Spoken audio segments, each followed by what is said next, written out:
Hey everyone, how's it going? So, okay, basically I'm going to talk about narrative and try and provide a summary or a kind of insight into narrative in games, but obviously narrative is a pretty huge topic, so I'm not going to be able to go over the whole history of narrative and narrative theory and everything.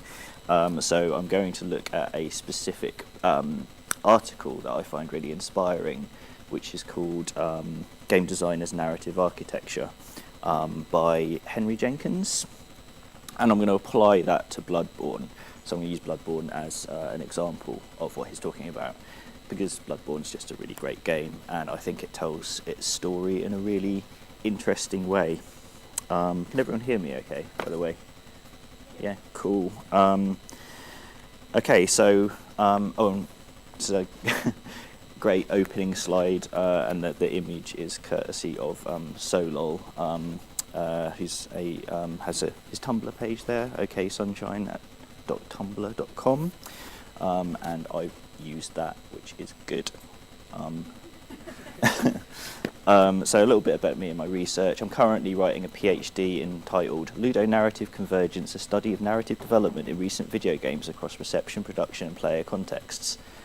So it's worth pointing out here that academics and game designers share a love for the colon, so that's something that we all have in common. I'm interested in production studies and building bridges between academic humanities department and the industry.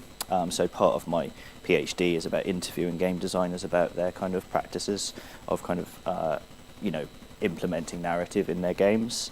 I'm interested in raising the profile of video games as a valuable object of study within the humanities, which is why me and Tom organised this day of talks.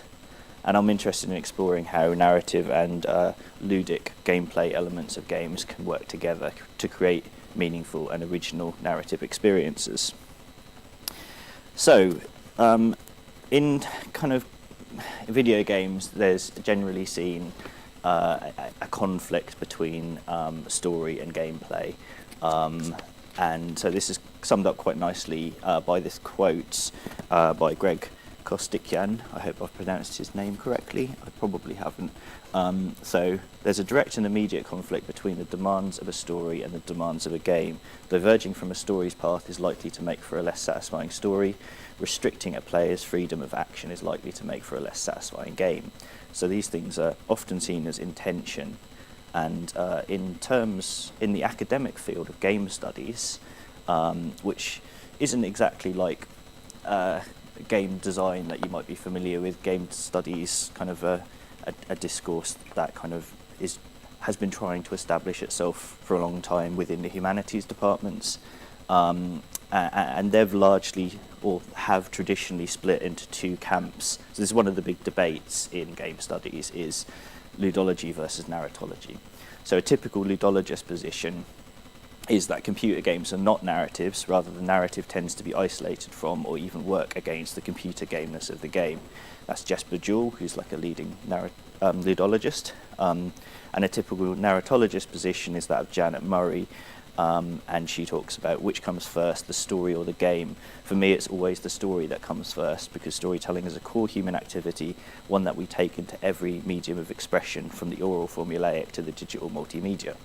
So ludologists are very much about moving on and looking at games specifically for their unique interactions, and don't want to know about narrative in their most extreme state. And narratologists are a bit more interested in narrative, and this created a bit of tension. So things got a little heated.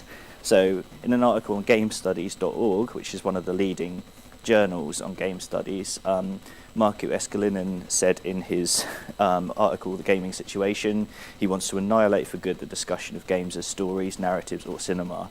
In this scenario, stories are just uninteresting ornaments or gift wrappings to games, and laying any emphasis on studying these kinds of marketing tools is just a waste of time and energy.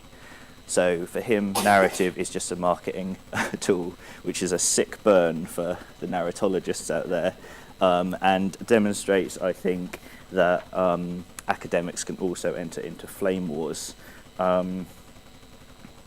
So enter Henry Jenkins. He's like a hero of mine. And so he wrote this essay, Game Designer's Narrative Architecture. And one of the reasons I love this so much is it's a kind of fairly early attempt to kind of build a bridge between these two positions. So he says, in this short piece, I hope to offer a middle ground position between the ludologists and narratologists, one that respects the particularity of this emerging medium, examining games less as stories than as spaces ripe with narrative possibility.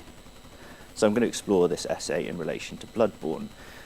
So he encourages us to think about games in less reductive ways, or game storytelling in less reductive ways. And this is some of the problems he has with the ludologist's view of narrative. So he thinks they have too limited a conception of narrative based on classical linear storytelling rather than more experimental forms. He thinks they have too limited a conception of narration, focusing on the work of the author rather than the process of narrative comprehension, so the experience of actually reading the thing. And he asks whether games in their entirety are stories rather than, they ask whether games in their entirety are stories rather than whether narrative enters a game at a more localized level, which he argues.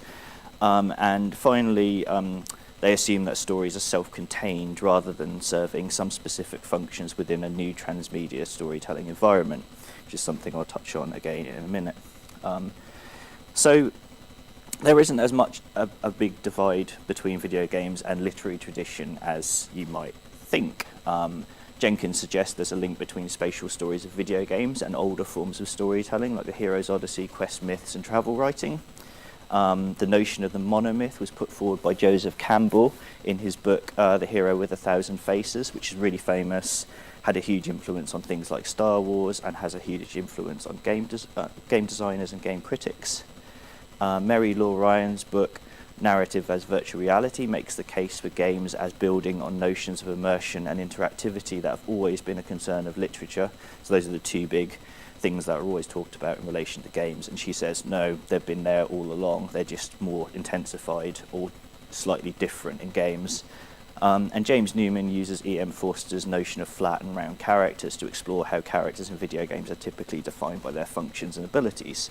So it's kind of like a wealth of thinking about games using kind of more literary theories, and literary theories can be very systematic, and we all know how game designers love systems.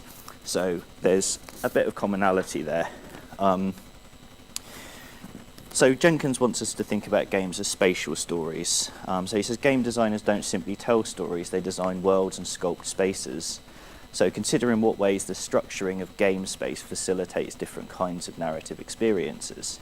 So the work the designer does anticipates different narrative experiences for the player. Easy enough.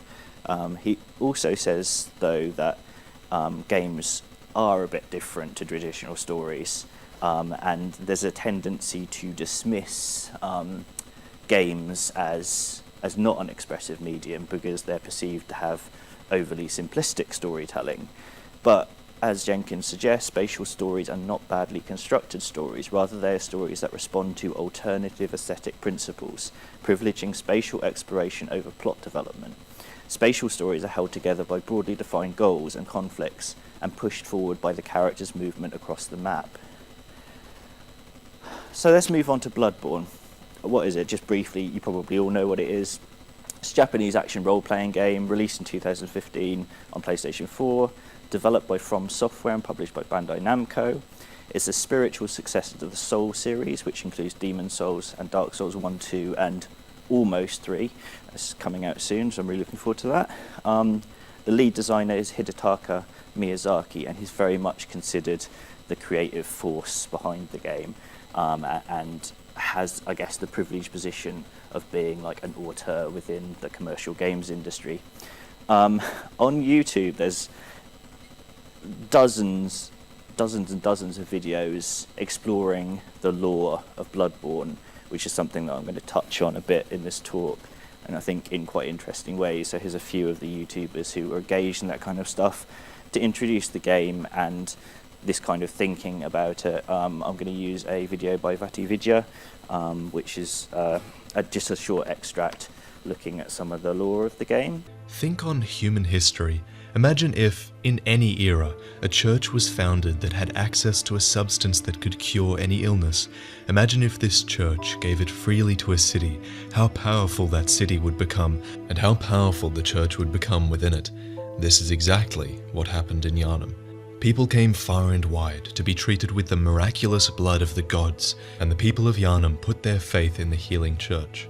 In fact, what happened in Yharnam is eerily similar to what happened in the tombs deep below, where the blood was originally found. And as you know, many Chalice dungeons, especially those of Loran, are now overrun by horrific beasts.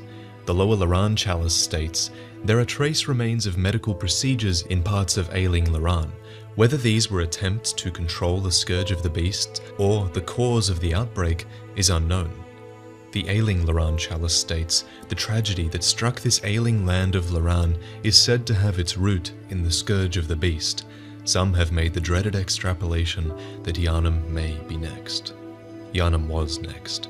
Through overuse of the healing blood, the city would eventually succumb to the scourge of the beast. Until then, though, Lawrence and the healing church managed to grow in power with the miraculous healing properties of their special, yet infected, blood. Okay, so I think what that video demonstrates is Bloodborne doesn't go to any trouble to make its meaning clear, though that meaning is always tantalizing, which has resulted in hundreds of deeply analytical articles and videos on YouTube. So this video is a good example of the kind of close textual analysis and use of sources that we might expect in academia, which leads me to speculate that the majority of the scholarly activity around such games occurs in the fan space. Henry Jenkins has also been a key figure writing about fan studies, and if you want to find out more about that and what he believes the value of fan discourses are to academia, you can read his book Textual Poachers, or Matt Hill's book Fan Cultures, which are both very interesting. So Jenkins talks about 4 modes of spatial storytelling, and they all begin with E, so I'll call them the 4 E's of spatial storytelling. So they evoke, enact, embed, and have emergent narratives. We're going to go through each of those in relation to Bloodborne. So to start off with the evocative narrative. So Jenkins says such works do not so much tell self-contained stories as draw upon our pre-existing narrative competencies. Games can be based on licenses, they can rely on genre conventions, they can recreate events, they can evoke other works through a process called intertextuality, which is basically just having one text have a relationship to the other. It's a posh word for it. He talks about this occurring in a process that he's written extensively about called transmedia storytelling. So increasingly we inhabit a world of transmedia storytelling, one that depends less on each individual work being self-sufficient than on each work contributing to a larger narrative economy. So for example, the Star Wars game may not simply retell the story of Star Wars, but it doesn't have to in order to enrich or expand our experience of the Star Wars saga. So this is Abritus, Daughter of the Cosmos. I actually meant this slide to be more of a surprise. I should have read it on a little bit more. But basically, so in Bloodborne, you're a hunter on the night of the hunt, and you find yourself cleansing the ruined streets of Yharnam of werewolves and other creatures. So this setting and its antagonists are common tropes of Gothic horror. Eventually, though, you start facing enemies that bear similarities with the creatures in Lovecraft's Cthulhu mythos. Hold on. Like Abritus, Daughter of the Cosmos. Everyone acts surprised because I should have done that just now. Sorry. So it's got tentacles and it's got an unpronounceable name, and that's not just because it's in a Japanese slide. So it must be a reference to Lovecraft, I'm guessing. So although the game avoids referencing Lovecraft directly, many have noticed a close comparison between the twisted creatures and locations in the game and Lovecraftian stories such as the dream quest of unknown Kadath. So whilst Bloodborne begins by evoking the Gothic horror, it makes a transition into the specific world of H.P. Lovecraft's notion of cosmic horror. And the only clue to this early on is this incomprehensible stat on your stat sheet that's like, oh, strength against kin. What does that mean? I have no idea. So the game does drop little hints early on. So cosmic horror is based on Lovecraft's existential worldview in which humanity is powerless in the face of an indifferent universe devoid of God and incomprehensibly infinite. So there's a little quote there from him: the basis of all true cosmic horror is violation of the order of nature, and the profoundest violations are always the least concrete and describable, like that guy. There's another good quote from Lovecraft which really sums up his position. I won't read it out, have a little read if you feel like it. He's not a happy chap. So it's interesting here, though, that he talks about one of his big themes is people wanting knowledge and like scientists trying to gain knowledge and going mad for kind of discovering things that they can't understand with their puny human brains. And essentially that's the plot of Bloodborne, because the founding of the Healing Church of Yharnam is a result of academics playing around with forces beyond their comprehension. They go to the Chalice demons, they find the blood of the Great Ones, they start using it, everything goes to hell, basically. To talk briefly about a little mechanic in the game, which is the insight mechanic, where basically your knowledge of the world is tracked in the form of insight, which is rewarded each time you first encounter or beat a boss. And so there's this sense that the more horrific things you see in the game, the more insight you have in the world. And in true Lovecraftian fashion, this allows you to start seeing things that you couldn't see before. So this chap up here, Amygdala, or Amy, as I like to call her, these guys have been hanging around on the buildings in Bloodborne all the time, and you know that they've been there even though you can't see them, because if you're unlucky enough to go by one of them, it will pick you up and kill you, and you won't know why. So I think it's interesting that as a system in the game that tracks your knowledge and changes the game based on that knowledge, it actually makes the game harder in some areas as well. It changes enemy attacks and things.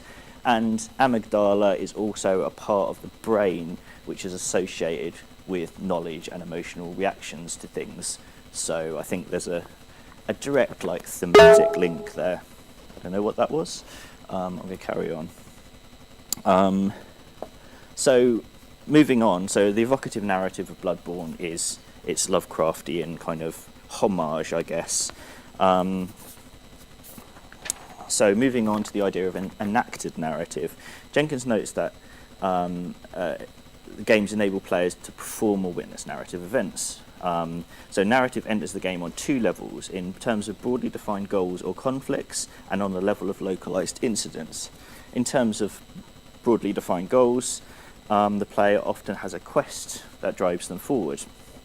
Although in Bloodborne, you eventually discover that you've been manipulated by a Great One all along. Sorry, spoilers. That's another thing that academics like to do, is give away the ending of things. So the organisation of the plot becomes a matter of designing the geography of imaginary worlds so that obstacles thought and affordances facilitate the protagonist's forward movement towards resolution. In Bloodborne, the architecture conspires to channel players towards encounters that have been specifically designed to challenge them. A good example is the sequence in Old Yharnam, where the player traverses a series of ruined buildings whilst under fire from a hunter by the name of Jura. If you approach him from a different direction, he is not hostile and actually speaks to you about why he is protecting the beasts in the area. So this idea that Jenkins talks about, that games have an accordion-like structure, so there's certain plot points that are fixed, whereas other moments can be contracted and expanded and moved around. In terms of enacted narratives, there's a lot about the kind of geographical layout of space. So in Bloodborne, the layout of space allows for the inclusion of shortcuts that allow players to return quickly to previous areas. There's an excellent video on Eurogamer actually about the doors in Bloodborne and how frightening it is when you can open a door, because the game wants you to progress and kill you. And doors that you can't open are likely to be shortcuts that you need to find the other entrance for. And this map, I think, shows how everything links up in a really interesting way. And this map is a bit more of an artistic impression of those linkages. I've got the references at the bottom if you want to see who made them.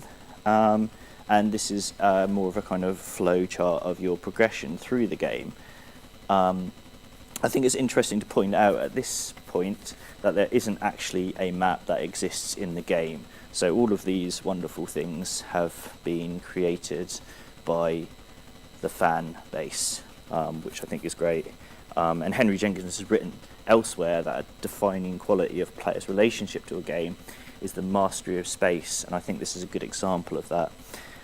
And here's another map, which is a little bit more simple, but at the same time complicated because it's kind of charting your narrative progression through the game in a spatial way. So I think it's interesting that you can think about the narrative as a series of triggers in a spatial sense, and you could almost map this onto this. So narrative and space work together. That's a good example of that. But Jenkins also talks about micronarratives. So these are narrative that enters the game on the on like a kind of local level, on a kind of more specific level, and is more self-contained. So he uses the example of attractions in pioneering Soviet filmmaker Sergei Eisenstein's films, and particularly his film Battleship Potemkin. So Eisenstein used the word attractions broadly to describe any element within a work that produces a profound emotional impact, and theorized that the themes of the work could be communicated across and through these discrete elements. So here's a few shots from Battleship Potemkin. Here's the steps. This is the Odessa steps sequence. So this is like the Tsar's army shooting upon the peasantry, which supposedly sparked off the communist revolution. It's a kind of propaganda film, but it's interesting because it's the very early days of film. This was the guy who created film editing, basically. And within this one big contested space, like Henry Jenkins talks about this as a contested space, just like in a video game, you have all of these little stories happening. The soldiers marching forward and firing, a pram rolling down the stairs after the mother is killed, someone who's calling for peace getting shot. There's a few other little narratives, and he talks about these as micronarratives. So I think it's a useful way to think about them. So we have micronarrative as cutscene. So Henry Jenkins talks about how these can often be cutscenes in games, these micronarratives, but they don't have to be. And I think it's interesting that there's only one significant cutscene in Bloodborne, and it's when you touch Lawrence's skull and then see a flashback to Willem and Lawrence having their falling out, which led to the creation of the Healing Church. It's a really significant moment, and it's narratively motivated as well. So it's not, I don't think, a hard and fast cutscene. It's basically like you're seeing what the character sees at that point, because his knowledge is coming from the skull and is seeing a historical event play out. And it's got an important bit of information in it as well, right? It's got a password that you need to progress through the game, so it's incredibly linked to progression. There's also micronarrative as side quest, I think. So there's lots of side quests in Bloodborne that focus on different interesting little side characters, and you have to trigger them in very specific ways, being at the right place, talking to the right people at the right time. Eileen the Crow is a good example, I think. She tracks down hunters who have been corrupted and have become blood drunk, and you must speak to her at specific moments and locations to continue her quest, including 2 occasions where you have to help her kill her quarry in very difficult fights. Furthermore, it's possible for her to become blood drunk herself, causing the player to fight her in a particularly tragic ending to her story. So this incredibly nuanced little story, more than any other in the game, asks you to question the morality of the hunt and sprinkles a much needed touch of humanity into the world. But it's well hidden and might play out very differently from player to player. I think it's a good example of what Jenkins refers to as a micronarrative, because it's self-contained, independent from the larger plot, and occurs on a very personal level. It's also indicative of the incredible variability that can be built into video game stories, and how their outcomes and meanings can change based on player choices, actions, and other hidden triggers, which makes them a fascinating but difficult object of study for academics. Moving on to embedded narratives. So in literary studies, the Russian formalists made a distinction between two different aspects of narrative, story and plot. So this is a classic distinction.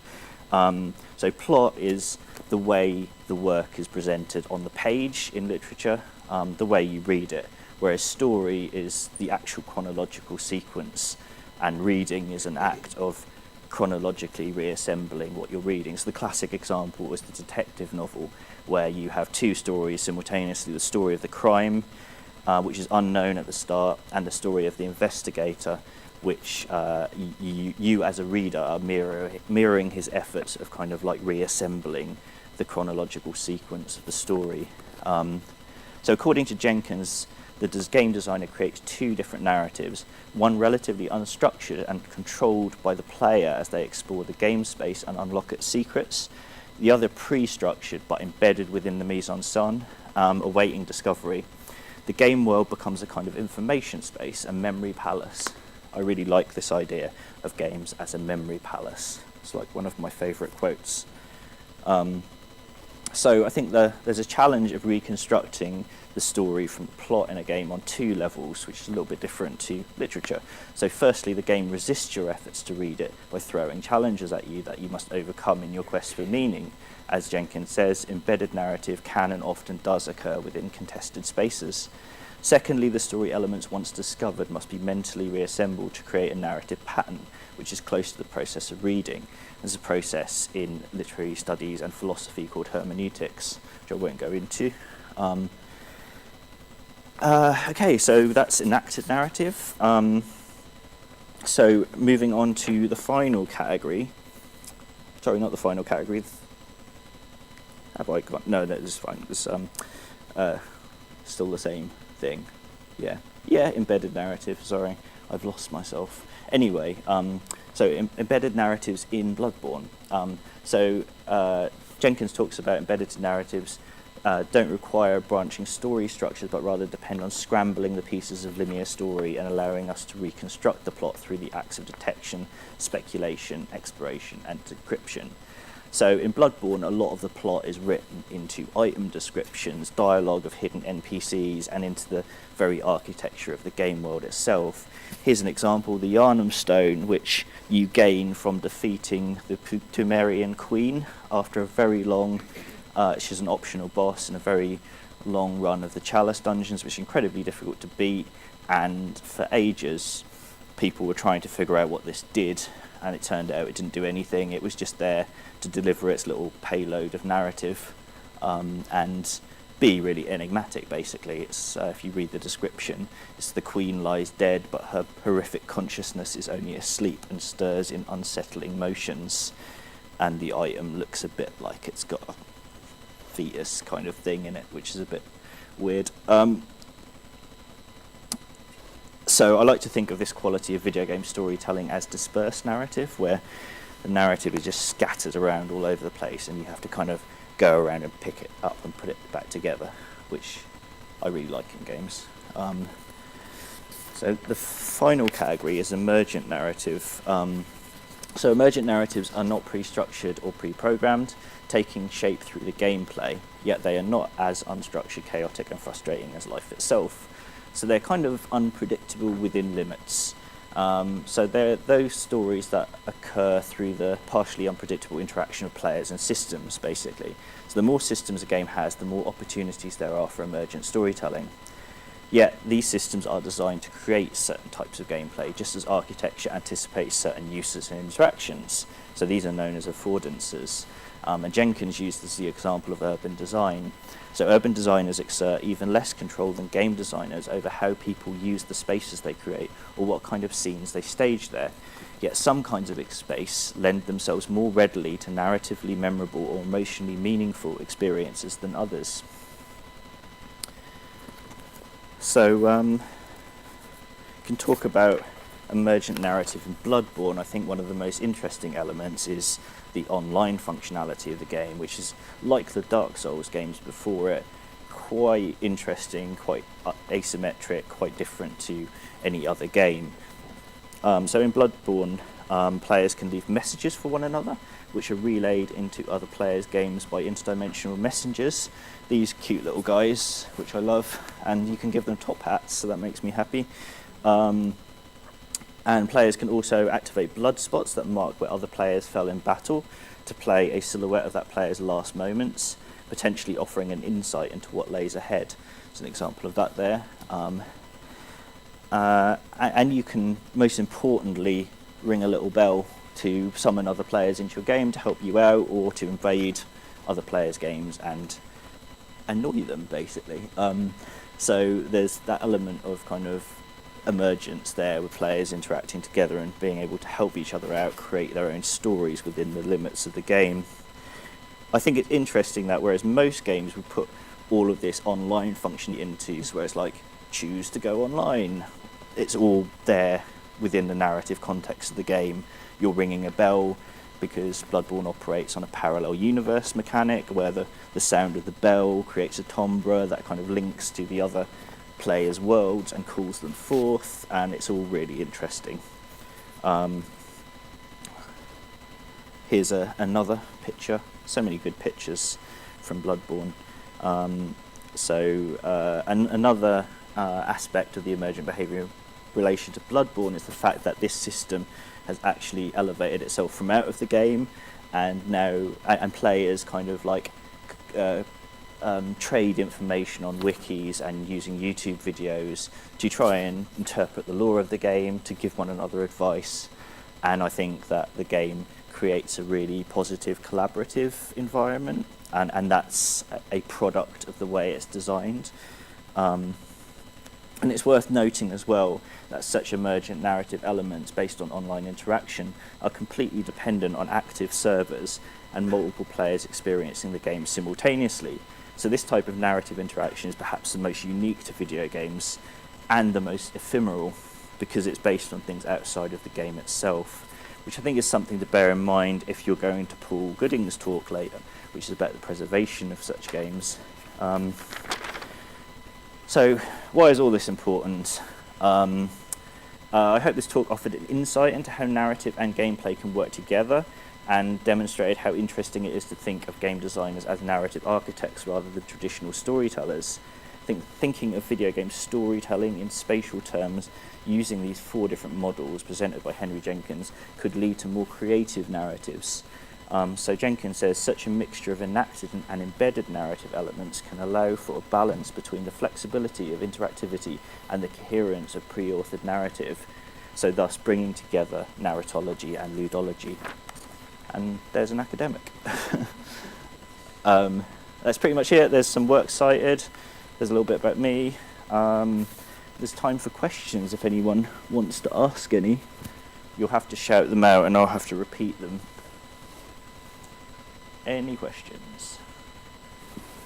Well then. That was awesome. I'd love to get the story of Bloodborne without having to play it myself.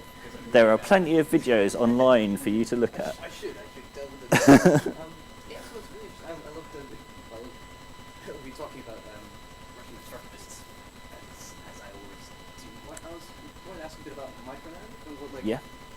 I guess, limit cases for that are. So I'm often struck by interesting elements of other more open world games where you have kind of seemingly micronarrative elements which are just kinds of almost still life in a corner of a room, or Yeah. I'm wondering like how small can you go? So if you have like in Fallout 4 or whatever, a teddy bear wearing a tiny lab coat on like a operating table next to a skeleton, that kind of thing. Yeah. Or like, does it go? How far does it go down to the point it could just be say pure affect, or pure just is each emotion of the player potentially a narrative sequence? Does this have to be a sequence in micronarrative? Yeah. Okay, just to reiterate for the video, in case that wasn't picked up, how specific can you go with micronarratives is a little kind of tableau in a corner of a room, a micronarrative, and is any action a player takes through space in a sequence a micronarrative. It could be, like Jenkins gives the example of like playing a football game and getting a touchdown as being a micronarrative, because it's something that you can lift out of context and have it as a self-contained little thing. And I think totally those little bits of environmental storytelling where you get a little tableau almost, or a still, like you said, a still life, can totally be like a micro narrative. So I don't think there's any hard and fast rule to it. I just think it's a really interesting way to frame those kind of things. But yeah, I mean, the problem with these kind of taxonomies, right, is they create divisions between things, whereas actually I think there's quite a lot of overlap between these four categories. But obviously I couldn't go into that because 20 minutes is enough to just to give a taste of what he's talking about, rather than actually, you know, explore how they're interconnected as well. Any other questions? Yeah, probably. You touched on Lovecraft a bit there. Yeah. So quite nice, massive Lovecraft buff. I've noticed in gaming a lot more nowadays, there seems to be this big sort of push towards thematic originators. Something you've basically touched on. What other creators? Because Lovecraft, we see it a lot in particularly Bethesda games. That's a big rock, Dunwich buildings. Yeah. You can go all the way back sort of like 90s, like the cyberpunk games, even Psyops, things like that. Yeah. All drawn on the Cthulhu mythos. Which other sort of thematic originators like Lovecraft do you think are sort of a big influence on narrative in games that we see today? Okay, cool. So the question is like about kind of Lovecraft being used more and more, and what other kind of originators of kind of genres and tropes can be used or are being used. I think it's interesting that that kind of Lovecraft is such a popular thing to base games on and things. You can't actually throw a rock. I don't know why you'd be throwing a rock, but you can't throw a rock these days without hitting a board game with a Lovecraftian theme, right? And the main reason for that is it's cool, but the secondary and closely related reason to that is it's out of copyright, so anyone can just use it. And so I think like the more it's then used, like the more people become familiar with it, and the more it gets used.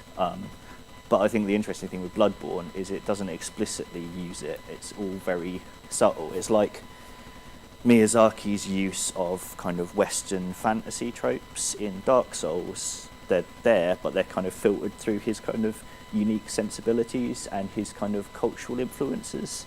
And he uses, I can't remember the terminology now, but he specifically said that he uses a lot of Japanese philosophical concepts about impermanence, which is really interesting. It's really interesting to read interviews with him, because he clearly knows, he's a very intelligent man, and he clearly knows what he's doing. And I think in terms of other kind of originators of important mythoses, I guess, Sherlock Holmes, like, you know, Arthur Conan Doyle, his work gets used a lot and is being used more and more in video games. I think it's another interesting talk to be had about, because I mentioned it a little bit there, about kind of detective fiction and video games, because obviously detective fiction is a really good example of how story and plot works, but it's a little bit harder to do in video games. And when video games normally do detective stories, because they could be so procedural, it can easily get out of hand and be difficult, so they normally kind of systemize it. So you had something like Murdered Sole Suspect, where you weren't really solving a mystery, you were just collecting little bits of things and putting them together. And it's I'm yet to see like a detective game done really well. I think that gives like the player the freedom to try and work it out itself. But that's the other one I could think of off the top of my head is Sherlock Holmes. And do you have any in mind? No, it was just what sort of like I mean with originators, like people who are iconic, like Lovecraft, Yeah. like Conan Doyle, just anyone who's created an expansive mythos, Yeah. and where that is being. Another one I'll give you, which is a little bit more highbrow, but I think does creep into things, is Jorge Luis Borges, who is an Argentinian proto-sci-fi writer who came up with some amazing, incredible, mind-blowing ideas. That you know, you'll read one of his stories and it will change the way that you look at the world forever. He's brilliant, and I'm finding that his ideas are creeping into games and popular culture a little bit more now. I can't think of an example off the top of my head, but could you think of one, Paul? I know you like Borges as well. I can think of another example of a different author that's really influential. Oh yeah, who's that? Joseph Conrad. Oh yeah, Joseph Conrad. Everything Yeah. from Far Cry. I can't remember the one that was set in Spec Ops: The Line. yeah, Spec Ops. Spec Ops: The Line is an adaptation of The Heart of Darkness by Joseph Conrad. Yeah. Yeah, so that's a really influential Yeah. Joseph Conrad's work. Yeah, video games are becoming a little bit more literary and a little bit more, encouraged to kind of like use literary sources and play around with them, which is good. Anyone else? We should probably try and wrap up soon. What time is it? Yes, okay, we should probably wrap up. But I hope you enjoyed that and it was okay. Thanks.